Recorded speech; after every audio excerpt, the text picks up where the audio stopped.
দশম শ্রেণীর কারক ও অকারক সম্পর্ক অধ্যায়ের এর আগের পর্বে আমি তোমাদের কাছে কর্তৃকারকের বিভাজনগুলো আলোচনা করেছিলাম। দেখো, আজকে আমরা কর্মকারক কাকে বলে এবং সেই সঙ্গে কর্মকারকের বিভাজনগুলো আলোচনা করব। তাহলে প্রথমে একটা বাক্য নিচ্ছি, দেখো, রাম বনে ফুল পাড়ে।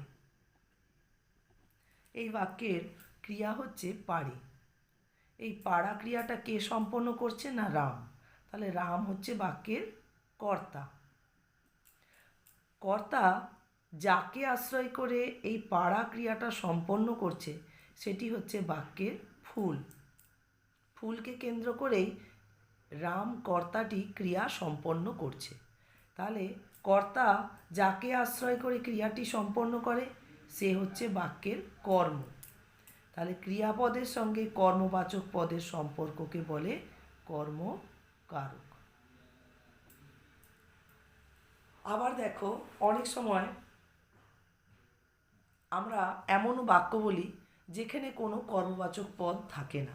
যেমন ধরো, বললাম ছেলেটি লেখে, তাহলে বাক্যে কোনো কর্মবাচক পদই নেই। আবার বললাম ছেলেটি গান লেখে, তাহলে এখানে দেখো কর্মবাচক পদ সংযুক্ত হয়েছে। কি লেখে? না, গান। ধরো, এবার আমি আরেকটা বাক্য বলছি, আমরা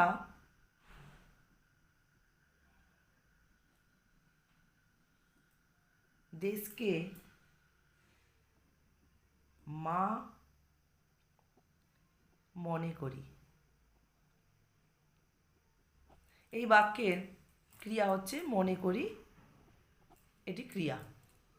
তাহলে এই ক্রিয়াটি কে সম্পন্ন করছে? না, আমরা হচ্ছে বাক্যের কর্তা।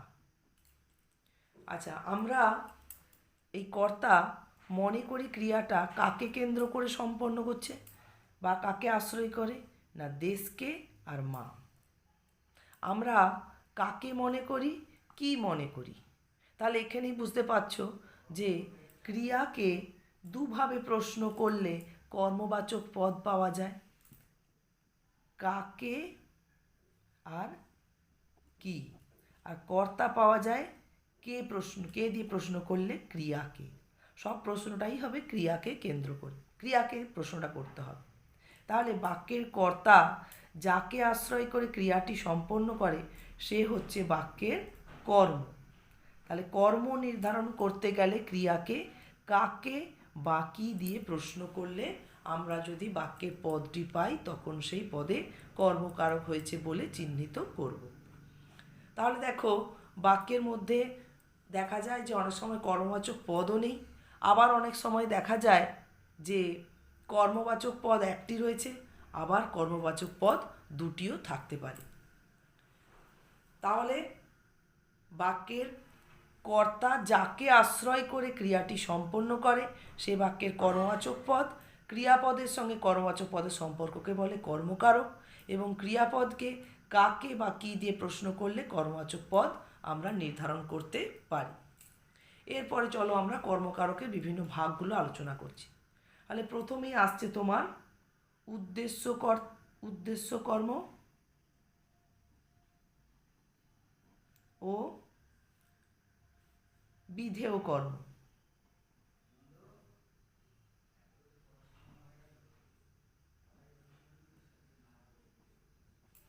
দেখো, এই যে উদাহরণটা দেয়া হয়েছিল এই উদাহরণের মধ্যে দুটি কর্ম রয়েছে। দুটি কর্মের মধ্যে যে ক্রিয়াটি আমরা কর্তা সম্পন্ন করছে, দেশকে প্রথমে আছে কি? দেশকে আশ্রয় করে আমরা দেশকে মনে করি। এবারে দেশকে এই উদ্দেশ্য অংশের সম্পর্কে বলা হচ্ছে পরের দেশকে এই পদটির সম্পর্কে, এটাকে উদ্দেশ্য এখন ধরার দরকার নেই, দেশকে এই পদের সম্পর্কে বলা হচ্ছে তার পরের কর্মবাচক পদের দ্বারা। দেশকে আমরা কি মনে করি? না, মা। তাহলে প্রথম যে কর্মটি রয়েছে সেই কর্মটির কে উদ্দেশ্য করে কিছু বলা হচ্ছে দ্বিতীয় কর্মটির মাধ্যমে। তাহলে প্রথম কর্মটির পরিপূরক হিসেবে দ্বিতীয় কর্মটি আসছে। প্রথম কর্মটিকে বলা হবে কি? উদ্দেশ্য কর্ম। তাহলে দেশকে হবে উদ্দেশ্য কর্ম, আর মা হবে বিধেয় কর্ম। মানে পরিপূরক হিসেবে যে কর্মটি এসছে সেটি হচ্ছে বিধেয় কর্ম, আর প্রথম কর্মটি হবে উদ্দেশ্য কর্ম। আর সব সময় দেখবে প্রথম কর্ম হবে বিভক্তিযুক্ত এবং দ্বিতীয় কর্ম হবে, মানে বিধেয় কর্ম হবে বিভক্তি শূন্য। উদ্দেশ্য কর্ম যেটা আসবে সেটি হবে বিভক্তিযুক্ত এবং বিধেয় কর্ম সবসময় হবে বিভক্তি শূন্য। তাহলে এটা গেল উদ্দেশ্য কর্ম, বিধেয় কর্ম। এরপরে আসছে মুখ্য কর্ম আর গৌণ কর্ম।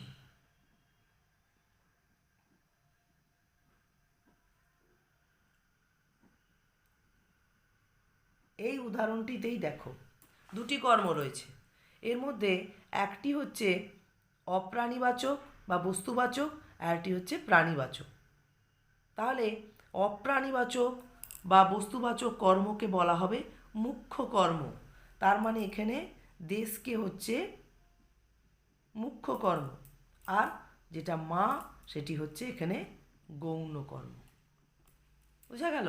তাহলে মুখ্য কর্ম গৌণ কর্মের ক্ষেত্রে যেটি অপ্রাণীবাচক কর্ম বা বস্তুবাচক কর্ম সেটিকে বলা হচ্ছে মুখ্য কর্ম, আর যেটি প্রাণীবাচক বা ব্যক্তিবাচক কর্ম তাকে বলা হচ্ছে কি? গৌণ কর্ম।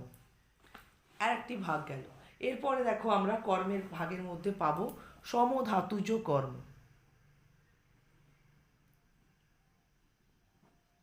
ধরো একটা উদাহরণ নিলাম আমরা,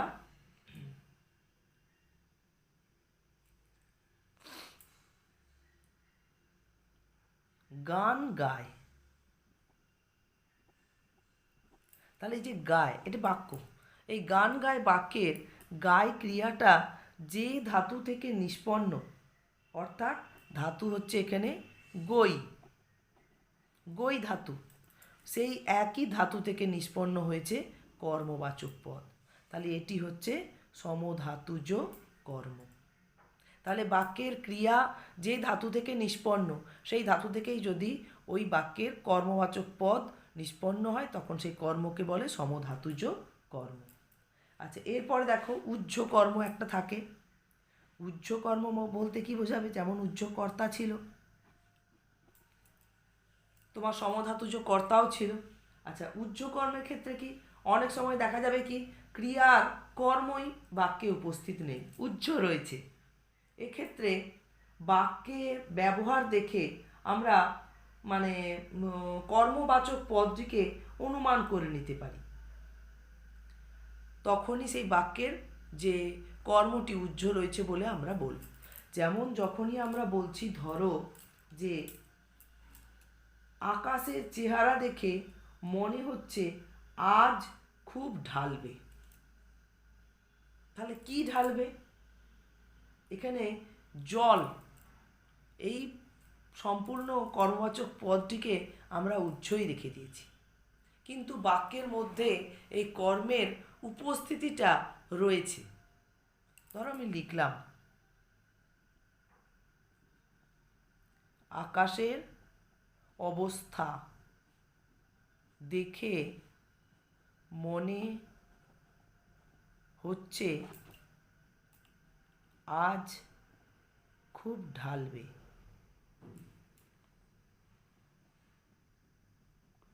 তাহলে কি ঢালবে? না জল।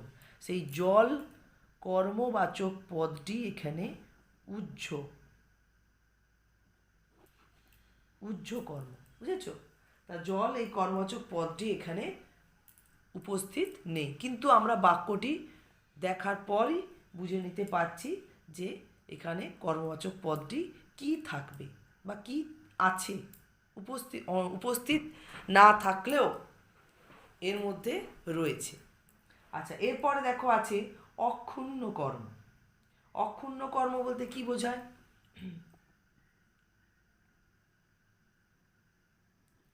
ধরো একটি বাক্যে দুটি কর্ম রয়েছে, সেই বাক্যটিকে আমরা কি করলাম? কর্তৃবাচ্যে রয়েছে বাক্যটি, তাকে কর্মবাচ্যে রূপান্তরিত করলাম। তখন কর্তৃবাচ্যে যখন বাক্যটি ছিল তার যে দুটি কর্ম, সেই দুটি কর্মই কর্মবাচ্যে অক্ষুণ্ণ থাকলে সেই দুটি কর্মকে বলা হবে কি অক্ষুণ্ণ কর্ম।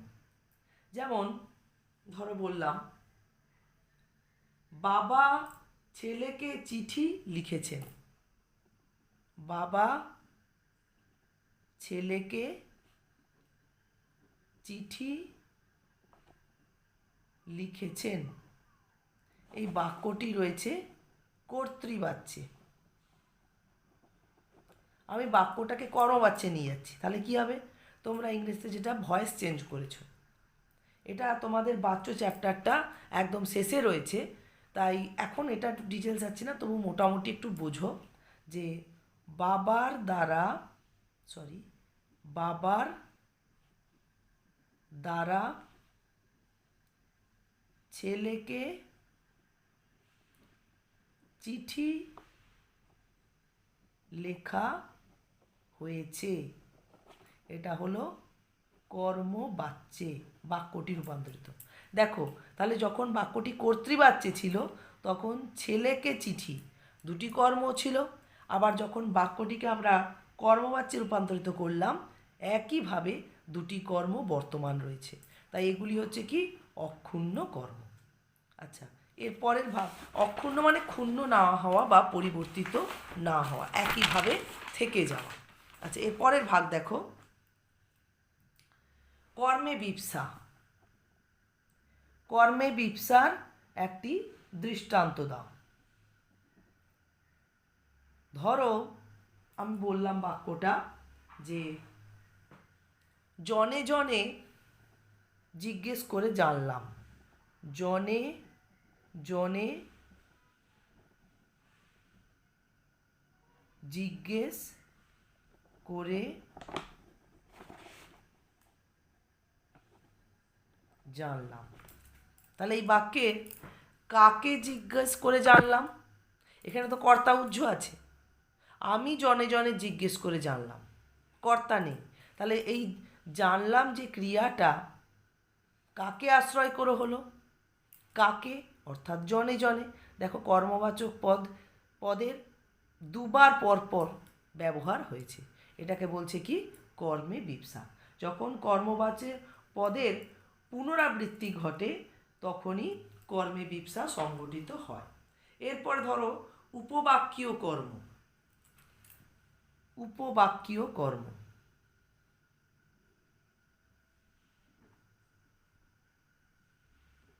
কিরকম না,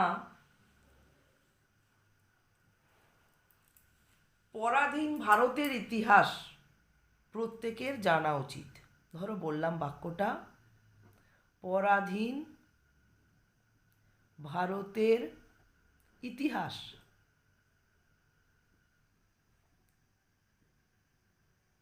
সকলের জানা উচিত। এই বাক্যে দেখো তাহলে এখানেও কর্তা উহ্য আছে। পরাধীন ভারতের কর্তা উহ্য নেই, সকলের জানা উচিত। তাহলে কোন জিনিসটা বা কি আমাদের জানা উচিত? কি জানা উচিত না পরাধীন ভারতের ইতিহাস।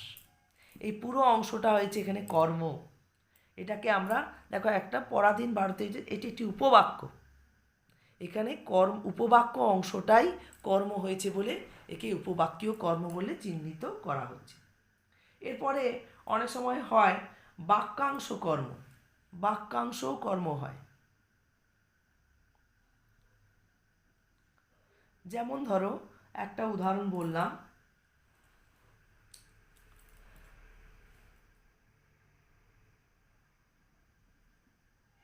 আদো আদো করে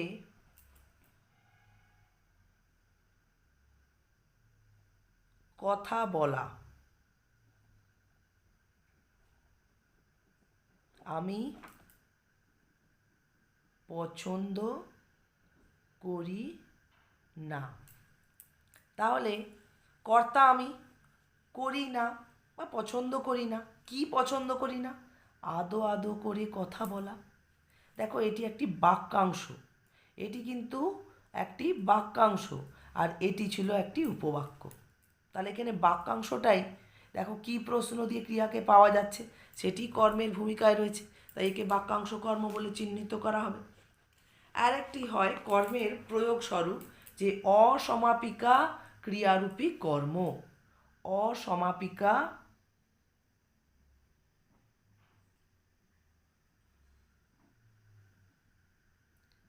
ক্রিয়ারূপী কর্ম। এর ক্ষেত্রে কি হবে? দেখো, অনেক সময় বাক্যের মধ্যে অসমাপিকা ক্রিয়াই কি হয় না কর্মবাচক পদ হিসেবে পরিগণিত হয়। যেমন ধরো একটা লাইন রয়েছে, মরিতে চাহি না আমি সুন্দর ভুবনে। তাহলে ক্রিয়া চাহি না, কি চাহি না, না এটা ক্রিয়া মরিতে। এখানে মরিতেটা হচ্ছে অসমাপিকা ক্রিয়া। এবং দেখো কি প্রশ্নে এটি পাওয়া যাচ্ছে, কি প্রশ্নের উত্তর এটি পাওয়া যাচ্ছে, এটি হচ্ছে অসমাপিকা ক্রিয়ারূপী কর্ম।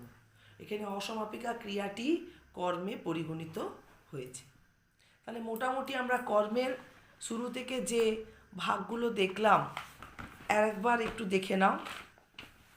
প্রথমে ছিল উদ্দেশ্য কর্ম, উদ্দেশ্য কর্ম, বিধেয় কর্ম। উদ্দেশ্য কর্মে ছিল যে প্রথম যে কর্মটি রয়েছে তাকে বা তার সম্পর্কে বা তার পরিপূরক হিসেবে যে দ্বিতীয় কর্মটি আসছে সেটি হচ্ছে বিধেয় কর্ম, এবং প্রথম কর্মটিকে বলা হবে কি উদ্দেশ্য কর্ম। আর উদ্দেশ্য কর্ম হয় বিভক্তিযুক্ত, আর বিধেয় কর্ম হয় বিভক্তি শূন্য। মুখ্য কর্ম মানে দুটি কর্মের মধ্যে যে কর্মটি অপ্রাণীবাচক সেটি মুখ্য কর্ম, আর যেটি প্রাণীবাচক সেটি গৌণ কর্ম। সমধাতুজ কর্ম, বাক্যের ক্রিয়া যে ধাতু থেকে জাত সেই ধাতু থেকে যদি বাক্যের কর্মবাচক পদ জাত হয় তাকে বলে সমধাতুজ কর্ম। উহ্য কর্ম কি?